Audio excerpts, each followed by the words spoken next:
nous allons voir comment construire une grille d'évaluation. Pour ce faire, nous allons envisager deux méthodes, une méthode de base et une méthode alternative lorsque cette méthode de base ne pourra pas être utilisée. Nous verrons aussi où se trouve l'information nécessaire pour construire ces grilles. Nous verrons enfin comment procéder en équipe.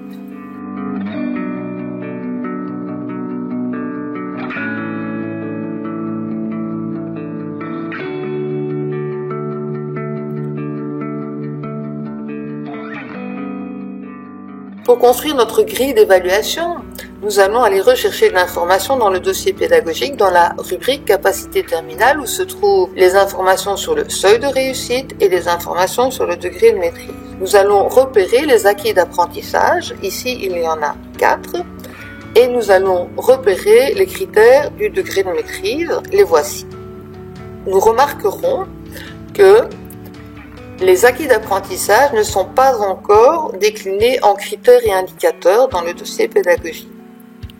Notre première démarche va être de recopier les acquis d'apprentissage dans notre grille d'évaluation au niveau du seuil de réussite. Deuxième étape, nous allons simplement recopier les critères du degré de maîtrise. Là non plus, nous n'avons rien changé au texte de départ.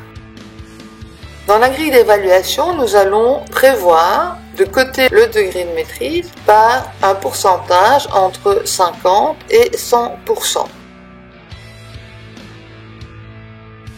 Pour définir les critères d'évaluation, nous allons considérer qu'un critère est une qualité minimale, que la meilleure façon de l'exprimer est d'utiliser le verbe être et qu'il faut 3 critères maximum par acquis d'apprentissage, car au-delà de 3 critères, la grille d'évaluation risque de devenir trop lourde et trop complexe.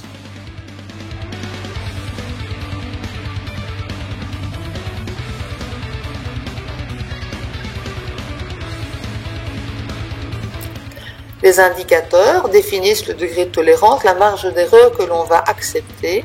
Elle s'exprime généralement en termes de nombre, de taux, et l'indicateur est précisé uniquement si c'est nécessaire. Ce n'est pas une obligation, certains critères se suffisent à eux-mêmes.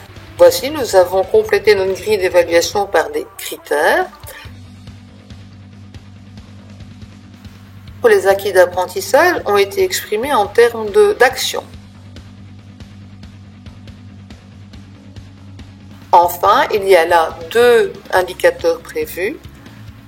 Ce sont au moins 2 des 3 objectifs qui doivent être cohérents et les prescrits légaux qui doivent être pris en compte sont les prescrits légaux essentiels.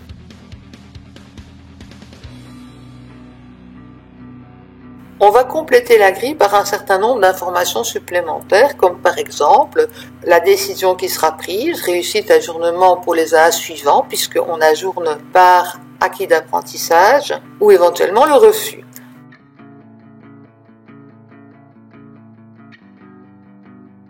On ajoute un cadre prévoyant la motivation de la décision d'ajournement ou de refus.